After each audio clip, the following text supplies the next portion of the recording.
आई रक्ताच्या ह्याच्यात पडली आणि तो माणूस सोन्याच्या बांगड्या काढतोय, त्याला लाज तरी वाटते का? पण किती दुःख होते की आई कसल्या अवस्थेत आहे तिकडे. किती वाईट वाटलेलं माहिती आम्हाला व्हिडिओ बघून. हा लय वाईट वाटलं. आणि कसल्या परिस्थितीत माझी आई होती तिकडे. आम्हाला तसा चेहरा सुद्धा बघायला भेटला नाही तिचा.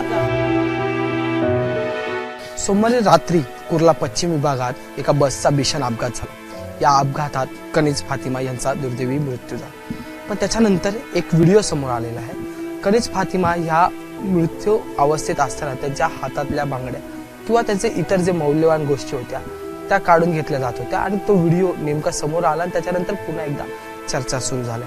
खरं तर हा एवढा भीषण अपघात असताना अशा घटना समोर येणं अत्यंत वेदनादायक. आणि या सगळ्या गोष्टींवर बोलण्यासाठी कनीज फातिमा यांच्या मुलगी मेरुनिशा ताई आपल्यासोबत आहे. ताई, खरं तर अगदी दुःखाचा प्रसंग तुमच्यावर आलेला आहे. सध्या तो व्हिडिओ पाहिल्यानंतर आता तुमच्या पुढील काय ऍक्शन चालू आहे? आम्ही पोलिसांना हेच तक्रार करायला गेलाय माझा भाऊ की आता आमच्या आई बरोबर असं झालंय का, दुसरे कुणाबरोबर झालं असतं ते बरं आहे का? आम्हाला पण दुःख आहे की माझी आई तिकडे काय अवस्थेत आहे, तिचं डेथ झालाय आणि तुम्ही त्या माणूस एक बांगड्या काढतोय माझ्या आईच्या हातातून. असं कुणावर प्रसंग नको यायला. मी पोलिसांना सांगते की तुम्ही चांगली कारवाई करा ह्याच्यावर की कोण होता तो, कसं त्याने असं का केलं त्याने. आणि आम्हाला फक्त त्याने बॅग आणि मोबाईल दिलं आणि बांगड्या नाही दिल्या त्याने. आणि आईचे कानातले पण होते. बाबा हॉस्पिटलमध्ये जेव्हा माझी आई गेली मग आई बाहेर आली तर आईचे कानात ते पण नव्हते सोन्याचे. सगळ्या घटनेत आणखी एक महत्वाचा मुद्दा आहे, जसं तुम्ही म्हणतात ऐकायलाही येतंय की ज्यावेळेस फोन येईल तेव्हा आपण ते सगळं रिटर्न करू, काढून घ्यावा. मग आता काय काय तुमच्या ज्या मौल्यवान गोष्टी तुम्ही म्हटलात बॅग आणि फक्त बॅग आणि मोबाईलच भेटला, बॅग आणि फक्त मोबाईलच दिला आम्हाला. ते पण माझ्या छोट्या भावाला भेटला. त्याने त्या माणसाने माझ्या भावाला फोन केला की हा मोबाईल आणि पर्स पडला इकडे, तुमची आई एका ते. भाऊ बोलला हो. तर माझा भाऊ पळत पळत गेला आणि त्याने माझ्या आईला फक्त मोबाईल आणि पर्स दिला फक्त हातामध्ये. आणि ते बांगड्या वगैरे काही मोबाईलमध्ये व्हिडिओमध्ये स्पष्ट आहे की तो माणूस बांगड्या काढतोय आईच्या हातातून, पण त्या बांगड्या आम्हाला नाही भेटल्या. खरं तर हे सगळंच होत असताना ह्या बांगड्या आणि किंवा हे कानातले सोन्याचे होते का, मौल्यवान होते का? हा, कानातले सोन्याचे होते, बांगड्या पण सोन्याचेच होते आईच्या.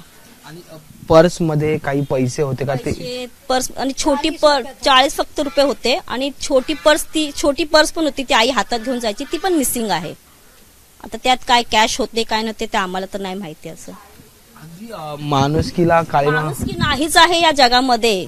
असं तुम्ही माणसं किती जण मेलेत आणि तुम्ही असं फायदा उचलतात, हे तर चुकीचं आहे ना. मग कुणावर विश्वास ठेवायचा आम्ही? आमची तर आई गेली, ती तर येणार नाही ना वापस.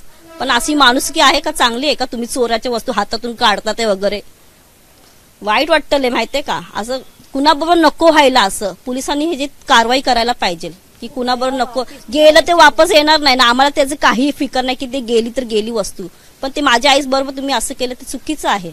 असं नाही करायला पाहिजे. कुणा बरोबर नको व्हायला पाहिजे असं. हा व्हिडिओ खरं तर बघताना तुमच्या नेमक्या काय भावना तुम्हाला? माझी आई रक्ताच्या ह्याच्यात पडली आणि तो माणूस सोन्याच्या बांगड्या काढतोय, त्याला लाज तरी वाटते का? पण किती दुःख होते की आई कसल्या अवस्थेत आहे तिकडे.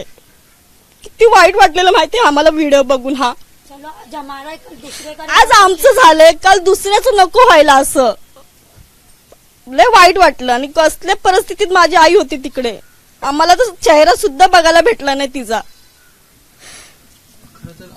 भावनिक झालेला आहे ते, त्यांना रडू कोसळलेलं आहे. अगदी धक्कादायक आणि वेदनादायक हा संपूर्ण व्हिडिओ जो आहे तो समोर आलेला आहे की कनीज फातिमा ह्या पडल्या होत्या, त्यांच्यावर त्यांना गाडीने उडवलं होतं आणि त्यांच्या हातातल्या सोन्याच्या बांगड्या जसं ते म्हणतात त्या काढण्याचा व्हिडिओ आता समोर आलेला आहे. आणि या घटनेचा आता त्यांचं कुटुंब जे आहे ते तक्रार नोंदवण्यासाठी गेलेले आहेत आणि पोलिसांकडून असं सांगण्यात आलेलं आहे की आम्ही तक्रार नोंदवून पुढील कारवाई करू. त्यामुळे आता या संपूर्ण घटनेत पुढील कारवाई काय होणार हे पाहणं महत्वाचं असणार आहे. व्हिडिओ जर्नलिस्ट अनिल पवारसह मी अजय माने, एबीपी माझा, मुंबई.